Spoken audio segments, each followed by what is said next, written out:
भारत का भूगोल कमाल का है ना? लेकिन इसकी यही खासियत इसे कई प्राकृतिक खतरों का घर भी बना देती है।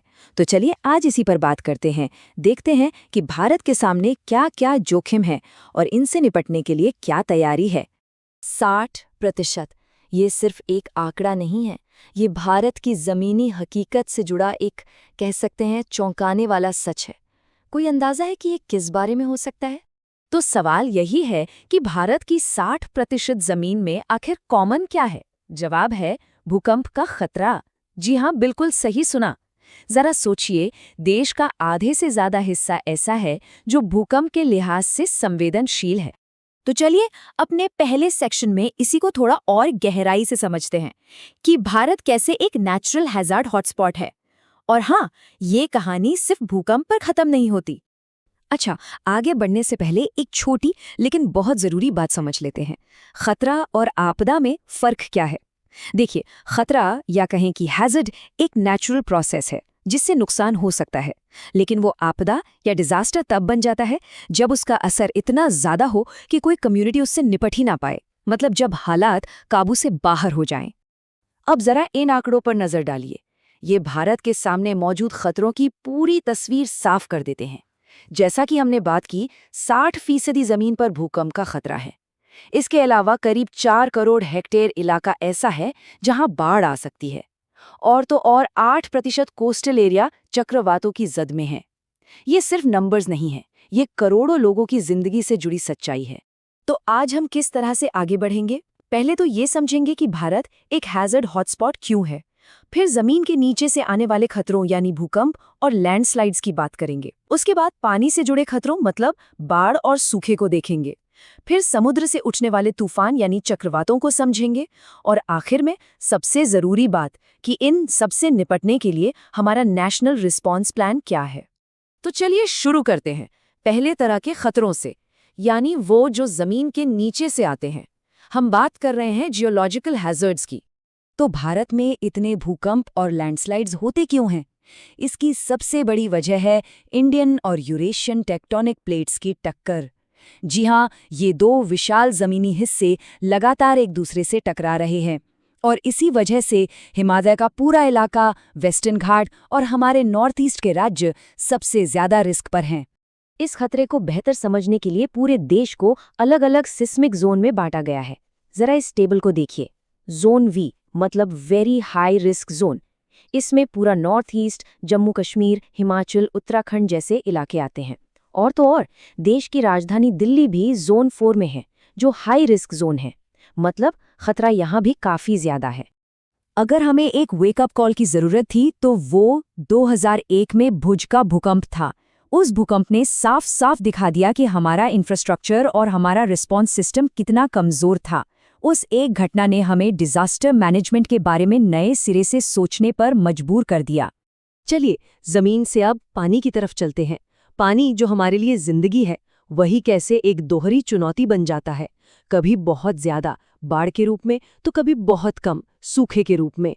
सोचिए, एक तरफ मॉनसून की जबरदस्त बारिश होती है और गंगा ब्रह्मपुत्र जैसी नदियों में उफान आ जाता है, जिससे असम, बिहार, पश्चिम बंगाल जैसे राज्य बाढ़ में डूब जाते हैं। वहीं दूसरी तरफ जब यही साउथ वेस्ट मॉनसून कमजोर पड़ जाता है तो राजस्थान, गुजरात और महाराष्ट्र जैसे राज्यों को सूखे का सामना करना पड़ता है ना ये पानी का अजीब खेल। इसका एक क्लासिक उदाहरण है कोसी नदी। उसे बिहार का शोक क्यों कहते हैं? ये नाम ही अपने आप में काफी कुछ कह देता है। ये बताता है कि कैसे वहां बार बार आने वाली बाढ़ तबाही मचाती है। जमीन और पानी के बाद अब बात करते हैं समंदर से उठने वाले गुस्से की, यानी एटमॉस्फेरिक हैजर्ड्स की। और इसमें सबसे बड़ा नाम है ट्रॉपिकल साइक्लोन का।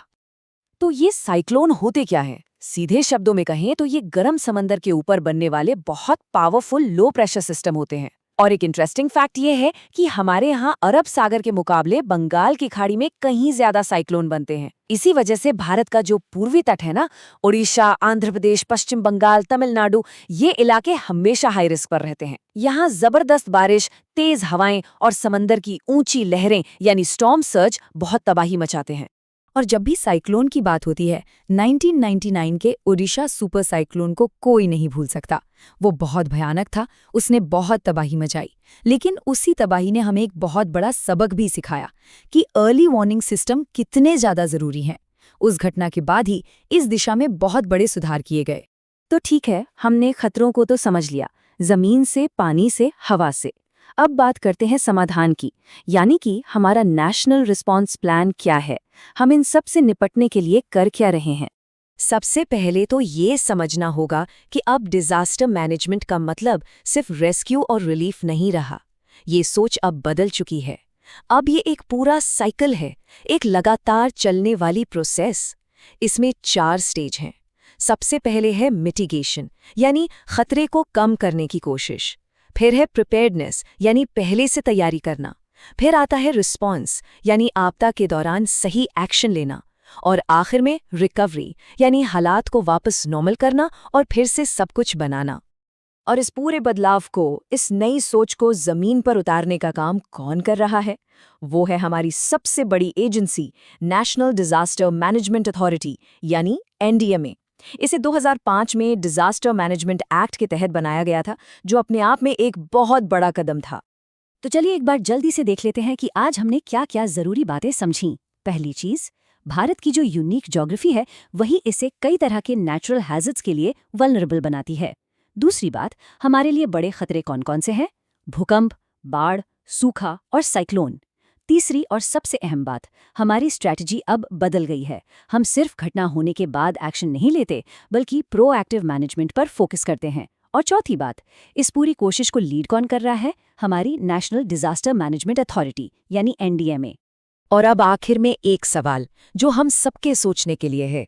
हम देख रहे हैं कि क्लाइमेट चेंज की वजह से मौसम का मिजाज लगातार बदल रहा है, एक्सट्रीम वेदर इवेंट्स बढ़ रहे हैं। तो ऐसे में आने वाले कल में भारत को सुरक्षित रखने के लिए हमारी डिजास्टर मैनेजमेंट स्ट्रैटेजी को और कितना बदलने और बेहतर होने की ज़रूरत है। ये एक बहुत बड़ी चुनौती है, जिस पर लगातार काम करते रहना होगा।